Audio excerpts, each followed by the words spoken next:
Welcome to the first 4A product review, where we're going to do these unboxings together and figure out if this product earns the 4A stamp of approval. Today we got the GameSir Cyclone 2, and if you look, it's not there because I've been using it for a few months now. Let's go ahead and get one thing out the way, because at this point there's a pretty basic standard for good and bad controllers, and I can comfortably say this passes that threshold. I experienced no delay while using the Cyclone 2, and it is a very comfortable feel to it. On top of that, I'm someone who gets pretty sweaty hands, but it has a pretty good grip to resist the clammiest of palms. The Cyclone 2 comes with its own software provided by GameSir that allows you to make most of the adjustments to your controller dead zones and trigger sensitivity, as well as button remapping, which includes the 2 extra buttons on the back of the controller. Just about all the adjustments you make in the software are done using these sliders outside of the advanced mode, which I think helps keep things very simplified for most people. If you're someone who frequents different types of games and you need to have your buttons remapped constantly, you have the ability to create up to 4 profiles to save your adjustments and remaps, with another 4 profiles just for RGB presets. Speaking of which, the RGB on this controller is of course gonna be a bit of a fave for me. The lights on the handle are a great choice that especially look great when placed on the included charging stand, which has this nice little RGB strip that matches the controller itself. I mean, just look at that.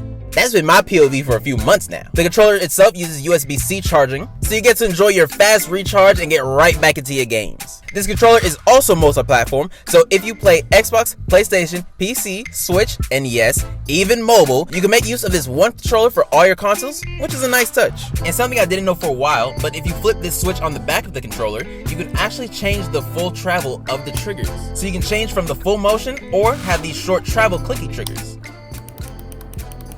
which is something I didn't realize until I saw it pointed out in the Reddit. GameSir has an active Reddit community where you can find a lot of real customers giving their different tips and reviews on all the different controllers, not just the Cyclone 2. With all things considered, if you're a fairly casual gamer who isn't looking for pro-level precise tuning but still wants to have the customization and a nice looking and feeling controller, the Cyclone 2 gets an absolute 4A stamp of approval for you. Now, if you need the pro-level tuning, this might not be for you, but you shouldn't be looking at this price point anyway, especially when you consider that the 4A stamp of approval is also getting you an extra 10% off today. So if you use the code Cyclone2 on Amazon or C2 Fans on the official GameSir website, you can get an extra 10% off your brand new Cyclone 2 controller.